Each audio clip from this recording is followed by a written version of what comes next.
Hello and welcome to RSA यानी real static analysis में मैं आपका स्वागत करता हूं। मैं हूं आपका होस्ट एंड दोस्त रमन जलंधरा। जैसे कि कल हमारी एक पहली वीडियो थी, उसमें आपने उम्मीद से भी ज़्यादा मुझे प्यार दिया और मैंने भी आपसे एक वादा किया था कि मैं एक टाइपिंग के लिए आपके लिए एक विशेष सेशन लेके आऊँगा, जिसमें आपको फुल तो नहीं बट शॉर्ट के अंदर टाइपिंग के कुछ टिप्स ज़रूर बता के जाऊँगा कि टाइपिंग में आप कहाँ कहाँ से गलती होगी। तो उस बारे में मेरे दिमाग में कुछ 4-5 पॉइंट आए थे, तो इन्हीं कोई 4-5 पॉइंट्स पे अपन बात करेंगे। तो उसमें से अपना जो पहला पॉइंट है वो है कि हाई कोर्ट LDC टाइपिंग कैसे करें। ठीक है, इसमें मैं आपको थोड़ी 1 मिनट की टाइपिंग करके दिखाऊंगा, तो उससे आपको थोड़ा अंदाज़ा हो जाएगा कि हमें स्पीड कहाँ तक मेंटेन रखनी पड़ेगी। ठीक है, अगर आप अकेले बैठ के टाइपिंग कर रहे हो तो। और दूसरा आपका जो पॉइंट है वो टाइपिंग और एफिशिएंसी में से किस पर ज़्यादा ध्यान दें, टाइपिंग पे ध्यान दें या एफिशिएंसी में, इस पे भी अपन आराम से बातचीत करेंगे। तीसरा पॉइंट है क्या टाइपिंग में फुल स्कोर बनाया जा सकता है। ठीक है, चौथा अपना पॉइंट रहेगा कि नेट स्पीड और ग्रोथ स्पीड क्या होती है। अगर आपको इसके बारे में नहीं पता है तो इस सेशन में आपको इन चीज़ों की जानकारी हो जाएगी। ठीक है, फिर इंपॉर्टेंट चीज़ है कि हाफ मिस्टेक और फुल मिस्टेक क्या होती है और क्या ये अपनी LDC भर्ती के अंदर जो हाई कोर्ट वाली है इसमें लागू होगी या नहीं होगी। ठीक है, और लास्ट अपना पॉइंट रहेगा कि टाइपिंग एरर कैसे काउंट होगी, क्योंकि टाइपिंग एरर काउंट तो होगी, अब उसी पे चर्चा करनी है कि कैसे काउंट होगी कैसे नहीं होगी। ठीक है, तो करते हैं अपने सेशन की शुरुआत बिना कोई फिल्मी डायलॉग के। देखो, इन सब चीज़ों को बताने से पहले मुझे आपको सबसे पहले जो LDC हाई कोर्ट के जो 2017 में इंस्ट्रक्शन आए थे उन पे नज़र डालेंगे कि उनमें क्या क्या लिखा हुआ था। क्या जो लिखा हुआ होता है और जो रियल में आता है उसमें कुछ डिफरेंस आ सकता है क्या। तो मैं कहूँगा कि हाँ, डिफरेंस आ सकता है। तो अभी जब उसको पढ़ेंगे तो अपन को कन्फर्म हो जाएगा कि ये चीज़ सही है या गलत है। ठीक है, तो चलते हैं इंस्ट्रक्शन की तरफ। Instruction and procedure for speed and efficiency test. इसमें जो सारी चीज़ें नहीं पढ़नी, वो नॉर्मल बातें वही लिखी गई है इसके अंदर कि क्या साथ में लेके आना है, एडमिट कार्ड लेके आना है, कितने टाइम पहले पहुंचना है, एग्ज़ाम सेंटर का पता कर लेना है, वगैरह वगैरह जो भी है वो सारा पढ़ के अपने को टाइम वेस्ट नहीं करना। अपन मेनली फोकस कहाँ पे करेंगे कि जो हाईलाइट की हुई चीज़ें हैं इनकी, इन्होंने खुद ने हाईलाइट करके दे दी थी ताकि अपन उसको ध्यान से पढ़ सकें। ये बात नॉर्मल है कि 5 मिनट का आपको टाइम मिलेगा, उसमें 1 मिनट का गैप आएगा। ठीक है, उसके बाद में फिर आपको 5 मिनट टाइपिंग के लिए मिलेंगे। ये सब बातें सबको पता होती है। हाईलाइट क्या की हुई है कि scroll down the page of the question passage. इसका मतलब पता है क्या है, इसका मतलब आपको जो पैराग्राफ टाइप करने के लिए दिया जाएगा, हो सकता है वो पूरी इस विंडो के अंदर ना आता हो, तो आपको ऐसे ऊपर नीचे स्क्रॉल करके उसको देखना पड़ सकता है। ठीक है, ऑटोमेटिक स्क्रॉल नहीं होगा। आपने मान लो यहाँ तक नीचे तक लिख लिया तो उसको स्क्रॉल करके वापस दोबारा लिखना पड़ेगा, मतलब नीचे से स्टार्ट करना पड़ेगा जहाँ तक आपने ख़त्म किया था। ठीक है, एक तो ये सिंपल सी बात है, कोई इसमें भी लंबी चौड़ी कहानी नहीं है। नेक्स्ट, तो डिलीट करने का कोई सिस्टम नहीं होगा, नेविगेशन की इसमें काम नहीं करेगी, स्पेल चेक वाला सिस्टम नहीं होगा, shall be provide on the computer. ठीक है, मतलब इसके अंदर इसमें भी वही बातें लिखी है कि कौन कौन सी चीज़ें काम करेगी। एक तो सिंपल सी बात है कि डिलीट की काम नहीं करेगी, नहीं आपका बैक स्पेस काम करने वाला है, दो चीज़। ठीक है, तीसरा नेविगेशन की जो तीर के निशान होते हैं वो भी काम नहीं करेंगे। स्पेल चेकिंग वाला स्पेलिंग भी आप चेक नहीं कर सकते कि आपने जो लिखा है वो सही लिखा है या गलत लिखा है। रियलिटी तो ये है कि आप जब नीचे टाइप करोगे तो आपको नीचे वाले को देखना ही नहीं है कि आप क्या लिख रहे हो, आपको सिर्फ फोकस ऊपर वाले पैराग्राफ पे ही रखना पड़ेगा। Right, candidate shall not use any key other than key allowed and are necessary to be use for typing. ऐसी कोई जो टाइपिंग में नेसेसरी नहीं है, आवश्यक नहीं है, उसके अलावा आप कोई भी की को यूज़ नहीं कर सकते। ठीक है, evaluation of the whole examination included speed test and efficiency test shall be carried out of programmatically by the computer। इसमें नेक्स्ट इसमें क्या दिया गया है, यूज ऑफ अनऑथेंटिक कीज में effect the evaluation for which the candidate himself shall be liable. इसका मतलब क्या हुआ कि आपने अगर कोई भी एक्स्ट्रा की का यूज़ किया और उसके बाद अगर कुछ होता है, सिस्टम बंद हो जाता है या आपका टाइम वेस्ट हो जाता है, तो उसके जिम्मेदार आप खुद होगे। राइट, नेक्स्ट है use of any other key might exit you from the main screen and you will have to re log in to continue for typing afresh. मतलब आपने ज़्यादा कोई एक्स्ट्रा कीज़ का यूज़ कर लिया तो हो सकता है कि आपका सिस्टम है वो री लॉग इन हो जाए। ठीक है, स्क्रीन आपकी ऑफ हो जाएगी। तो मेनली ये पॉइंट दिए गए थे, 1 मिनट बाद में आपका दोबारा स्टार्ट हो जाएगा। इसका मतलब है कि आप इसका मतलब है कि आप जो भी उसमें काम करोगे वो ऑटोमेटिक, आपका जो काम है ऑटोमेटिक सेव होता रहेगा। ठीक है, उसमें आपको सेव करने की कोई ज़रूरत नहीं है, और जैसे ही काम कंप्लीट होगा ऑटोमेटिक स्टॉप हो जाएगा वो। तो ये था पिछली भर्ती का नोटिस। तो इसमें हमें कुछ जानने को ज़्यादा पता नहीं चला। इन्होंने सिर्फ इतना ही बोला कि बैक स्पेस और डिलीट और राइट माउस की यूज़ नहीं होगी, लेकिन रियलिटी क्या हो सकती है, 99% चांसेस क्या होते हैं वो मैं आपको बताऊंगा। इससे पहले मैं आपको कंप्यूटर स्क्रीन पे ले चलता हूँ, जहाँ पे मैंने आपके लिए 1 मिनट की टाइपिंग की है इंग्लिश के अंदर। ठीक है, 1 मिनट की टाइपिंग की है। तो आप उस टाइपिंग को ध्यान से देखना। ये मत सोचना कि ये टाइपिंग हमें डीमोटिवेट करने के लिए की गई है, और या फिर ये भी मत सोचना कि आपकी तो टाइपिंग स्पीड बहुत ही कम आ रही है, आप इतनी गलतियाँ कर रहे हो, आपकी एक्यूरेसी नहीं है। नहीं, वो बात नहीं है। मैंने आपको कुछ चीज़ें समझाने के लिए मैंने खुद 1 मिनट टाइपिंग करके आपको दिखाई है, और उस रिजल्ट में क्या क्या इफेक्ट पड़ा उन सब बातों पे अपन विचार करेंगे। ठीक है।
तो ये थी अपनी एक टाइपिंग 1 मिनट की।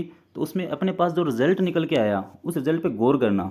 मैक्सिमम नंबर मैंने एलडीसी हाई कोर्ट की ही टाइपिंग की है, और मैक्सिमम नंबर है, मैक्सिमम मार्क्स थे 25, पासिंग मार्क्स थे 10 नंबर लेने थे। ठीक है, और ऑप्टेन मार्क्स मतलब मुझे मार्क्स मिले कितने हैं 1 मिनट के अंदर, 22.5 नंबर मिले हैं, यानी एक ही पार्ट के अंदर। अब इसमें देखते हैं कि स्पीड क्या रही है। तो देखो आपको दो वर्ड दिख रहे हैं, एक तो नेट स्पीड और एक ग्रोस स्पीड। ठीक है, ध्यान से देखो, एक नेट स्पीड और एक ग्रोस स्पीड है। आपकी जो नंबर की काउंटिंग होगी वो हमेशा नेट स्पीड पर ही होगी, ना कि ग्रोस स्पीड। ग्रोस स्पीड का मतलब होता है कि आपने टोटल कुल मिला के कितने की प्रेस किए हैं, चाहे वो गलत किए हैं या सही किए हैं, उसका कोई लेना देना नहीं है, उसी को बोलते हैं ग्रोस स्पीड। और नेट स्पीड का मतलब होता है कि आपने जो गलतियां की है उन गलतियों को काटने के बाद आपके पास टोटल सही वर्ड कितने बचे, उनको बोलते हैं नेट स्पीड। तो आपके जो नंबर निर्धारित होंगे वो नेट स्पीड के हिसाब से ही होंगे। ये नहीं है कि आप फटाफट लिखते जाओगे गलत सही और ग्रोस स्पीड के हिसाब से आपको नंबर दे दिए जाएंगे। नहीं, इसमें आपकी नेगेटिव मार्किंग भी होने वाली है, तो इन चीज़ों का ध्यान रखिएगा। ठीक है, सिर्फ समझाने के लिए बताया, इसका और कोई मतलब नहीं है। मैं डायरेक्ट भी बता सकता था, लेकिन आपको थोड़ा पता चले कि रियल में क्या हो सकता है। ठीक है, अब फुल फुल मिस्टेक में क्या क्या काउंट होगा। ओमिशन, ओमिशन का मतलब चूक, और एडिशन और सब्सटीट्यूशन। ठीक है, तो मेरे फुल मिस्टेक आई थी 2, और हाफ मिस्टेक कितनी हुई थी 1, और वो भी कौन सी हुई थी, स्पेलिंग की। तो पहले हाफ मिस्टेक को समझो।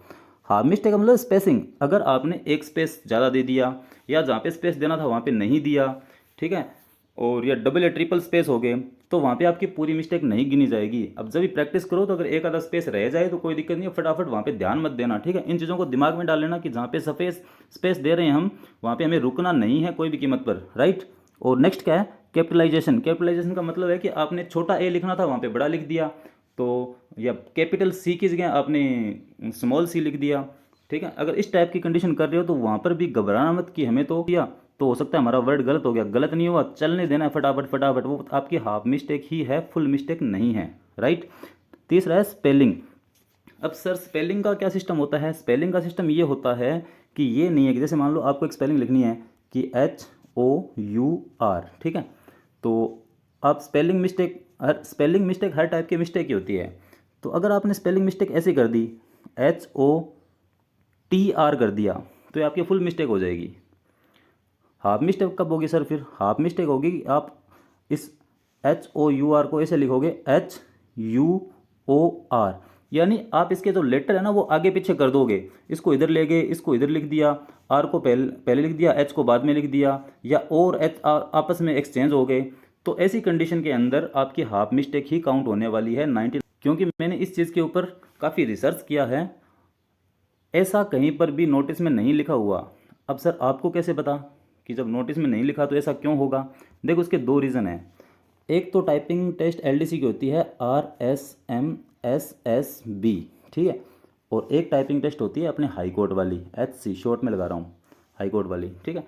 इन दोनों में फ़र्क क्या होता है? इसमें जो टाइपिंग होती है उसका शेड्यूल क्या रहता है कि इसमें आपको जो वर्ड काउंट होते हैं ना वो स्पेस से काउंट होते हैं, स्पेस से, मतलब वर्ड चाहे छोटा हो या बड़ा हो, जैसे ही वो स्पेस से सेपरेट होगा उसको एक वर्ड मान लिया जाएगा। लेकिन इसमें क्या रूल है, इसमें सिस्टम, इसमें आपको 8000 की 8000 की डिप्रेशन है वो पर आवर, यानी एक घंटे में 8000 की स्ट्रोक मारने हैं आपको।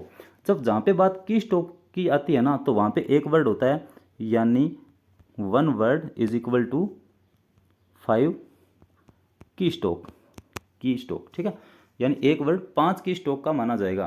तो इसमें वो चिंता करने वाली बात नहीं कि आपके सामने स्पेलिंग बड़ी आ रही है या छोटी आ रही है। बड़ी आ रही है तो भी कोई दिक्कत नहीं, आपको तो की स्ट्रोक गिने जाएंगे। एक स्पेलिंग के अंदर मान लो आपको 12 की स्ट्रोक मारने पड़ रहे हैं तो आपके 2 वर्ड से ज़्यादा हो गए वो, ठीक है, उसको एक नहीं माना जाएगा। अगर ऑफ लिखना है तो वो एक वर्ड काउंट नहीं होगा, इसमें आपके 2 की स्ट्रोक ही काउंट हुए हैं। और जहाँ पर बात की स्ट्रोक की आती है वहाँ पर फुल मिस्टेक और हाफ मिस्टेक की भी बात आती ही है। क्योंकि मैंने टाइपिंग के काफ़ी सारे एग्ज़ाम दिए हैं, एनटीपीसी का एग्ज़ाम भी सेम इसी मेथड पे होता है, उसमें भी की स्ट्रोक गिने जाते हैं कि 5 की stroke is equal to 1 word होता है, तो वहाँ पर भी फुल मिस्टेक और हाफ मिस्टेक वाला रूल लागू होता है। आप खुद सोच के कि RSMSSB का जो LDC का एग्ज़ाम होता है उसके अंदर स्पेस से वर्ड को सेपरेट किया जाता है, ठीक है। जैसे स्पेस से सेपरेट होगा तो पूरा वर्ड आ गया, तो वो गलत भी एक पूरा पूरा वर्ड करेंगे। इसमें आपको की स्ट्रोक के हिसाब से चलना है, तो इसमें कौन सा आपका वो क्या मानेंगे कि वर्ड गलत हुआ कौन सा है? बस वर्ड फुल मिस्टेक, उसी को फुल मिस्टेक और हाफ मिस्टेक पे थोड़ा ध्यान दे लेना। अगर आपने एक्स्ट्रा वर्ड जोड़ दिया किसी के अंदर तो वो फुल मिस्टेक हो जाएगी, ठीक है। एक्स्ट्रा जैसे ऑफ लिखना था, आपने OF और E और लगा दिया तो एक्स्ट्रा वर्ड जोड़ दिया ना, तो ये आपकी फुल मिस्टेक हो जाएगी। और जैसे मान लो आपको द लिखना था THE, तो आपने सिर्फ TH 2 ही अक्षर लिखे, ई छोड़ दिया, तो यानी आपने एक शब्द एक अक्षर छोड़ दिया या फिर आपने एक अक्षर जोड़ दिया, तो उसमें क्या हो जाएगा, आपकी फुल मिस्टेक काउंट हो जाएगी। लेकिन अक्षरों को इसको इधर लिख दिया आपने और इसको इसकी जगह लिख दिया, आपस में एक्सचेंज कर दिया, तो वो आपकी हाफ मिस्टेक होगी, फुल नहीं होगी। हाफ का मतलब होता है कि 2 हाफ मिस्टेक को मिलाने पर एक आपकी फुल मिस्टेक बनती है। जैसे मान लो आपने 5 फुल मिस्टेक की और 10 आपने हाफ मिस्टेक की, ये आपकी फुल मिस्टेक, तो टोटल मिस्टेक आपकी, इसको 2 से भाग दे देना, 5 + 5 टोटल कितनी हो जाएगी, 10 मिस्टेक। अब 10 के हिसाब से वो आपको जितने भी आपने की स्ट्रोक मारे हैं तो 10 मिस्टेक को 5 से मल्टीप्लाई करेगा, 10 × 5 = 50। तो जैसे मान लो आपने 100 की स्ट्रोक मारे हैं और 100 में से 10 आपने मिस्टेक की है, तो एक वर्ड 5 की स्ट्रोक का बनेगा, तो 50 मिस्टेक यानी 50 की स्ट्रोक आपके गलत कर दिए जाएंगे, मतलब ये नेगेटिव मार्किंग ही समझो इसको। तो आपके टोटल जो नेट स्पीड आएगी वो 50 की स्ट्रोक के हिसाब से ही आएगी। तो उम्मीद करता हूँ कि ये बात आप समझ चुके हो। अगर भरोसा रखोगे तो रियल में यही होने वाला है, क्योंकि मैं आपको सिर्फ ऑथेंटिक इन्फॉर्मेशन देने की कोशिश ही करता हूँ। सिर्फ नोटिस पढ़ने से कुछ नहीं होता, कुछ आपको एक्सपीरियंस के हिसाब से चलना पड़ता है, राइट। तो चलो अपन देखते हैं कि अपने कितने डाउट क्लियर हो गए। हाई कोर्ट LDC की टाइपिंग कैसे करें वो मैंने थोड़ी करके दिखा दी आपको, तो कोशिश करना कि वहाँ तक आपकी स्पीड इंक्रीज़ हो जाए। हाँ, एक बात और बता दूँ कि आपकी स्पीड अगर 66.6 से समथिंग, मतलब लगभग 67 वर्ड पर मिनट होगी और फुल एक्यूरेसी के साथ, तभी आपको फुल नंबर मिलेंगे 50, यानी वो 25 में से 25 टाइपिंग के अंदर, ठीक है। और मुझे नहीं लगता कि कोई इंसान, इम्पॉसिबल तो नहीं है लेकिन थोड़ा मुश्किल है कि इतनी स्पीड के साथ इस एक्यूरेसी को बरकरार रखा जाए। या तो फिर आपकी स्पीड होनी चाहिए 80 के आसपास, तो 80 के आसपास स्पीड करने के लिए आपको 2 महीने 1.5 महीने में काम नहीं चलेगा, कम से कम वो बंदा 6 महीने से या 8-10 महीने से टाइपिंग कर रहा है, तब जाकर के वो 70-80 प्लस क्रॉस कर रहा है, ठीक है। तो इसमें चिंता करने वाली बात नहीं है। अगर आप इसमें 20-20 नंबर यानी 40 नंबर भी लेके आ रहे हो, आपकी स्पीड 50 से 55 या 60 तक जा रही है, तो बहुत अच्छी बात है। फिर एक्यूरेसी पे ध्यान देना शुरू कर देना, ठीक है। दूसरा क्वेश्चन क्या था अपना कि टाइपिंग और एफिशिएंसी में से किस पर ज़्यादा ध्यान दें, तो मैं कहूँगा कि आप एफिशिएंसी पे ज़्यादा ध्यान दो, क्योंकि इसमें आपका एक सिंगल क्वेश्चन भी गलत नहीं होना चाहिए। बहुत ईजी है, स्टेप टू स्टेप सीखते रहना, कोई समस्या आने वाली नहीं है।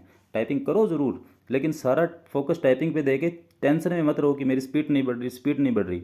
इसको करते रहो और इसको स्ट्रॉन्ग करते रहो साथ के साथ, ठीक है। यहाँ से अगर आपने 40 ही बनाए कोई दिक्कत नहीं, 10 नंबर कम रह गए, लेकिन यहाँ से तो आप पूरे के पूरे मतलब 50 नंबर बना लोगे ना, तो टोटल आपने कितने नंबर ले लिए पे इसमें टाइपिंग में आपके 90 के आसपास स्कोर बन जाएगा, तो कि सुफिशियंट है। ये RSNSB LDC वाला नहीं है कि इसके अंदर लोगों के 98 आ जाए, 99 आ जाए, या फिर 100 के 100 ही आ जाए, तो इम्पॉसिबल सा काम है। मुझे नहीं लगता कि कोई 100 में से 100 मार सकता है, इसके अंदर नहीं हो पाएगा, ठीक है। और नेक्स्ट है कि क्या टाइपिंग में फुल स्कोर बनाया जा सकता है, वो मैंने बता दिया कि इम्पॉसिबल तो नहीं कह सकते, लेकिन बहुत ही ज़्यादा मुश्किल है, बहुत ही ज़्यादा मुश्किल, ठीक है। फिर नेट स्पीड और ग्रोस स्पीड क्या होती है, मैंने आपको बता दिया। आपकी जो नंबर काउंट होंगे, यानी आपका जो स्कोर बनेगा वो नेट स्पीड पे ही बनेगा, नेगेटिव मार्किंग करके। ग्रोस स्पीड आपकी वो होती है जिसमें आप गलत या सही जो भी आपने टाइप कर दिया, ठीक है। हाफ मिस्टेक और फुल मिस्टेक क्या होती है वो मैंने आपको अच्छी तरह से बता दिया है। इस पर जो भी डाउट हो, आप कमेंट बॉक्स आपके लिए हमेशा खुला रहेगा, आप कभी भी मुझसे पूछ सकते हो। टाइपिंग एरर कैसे काउंट होती है ये भी मैंने बता दिया कि एरर कैसे काउंट होगी। इसमें भी कोई डाउट अभी भी पड़ा है तो आप पूछ सकते हो, टाइपिंग एरर, ठीक है। तो तो उम्मीद करता हूँ कि आज का सेशन आपको अच्छा लगा होगा। आप अपनी राय कमेंट में डाल सकते हो, और ठीक है, तो मिलते हैं जल्दी। तब तक के लिए जय हिंद, जय Bharat. Thank you for watching.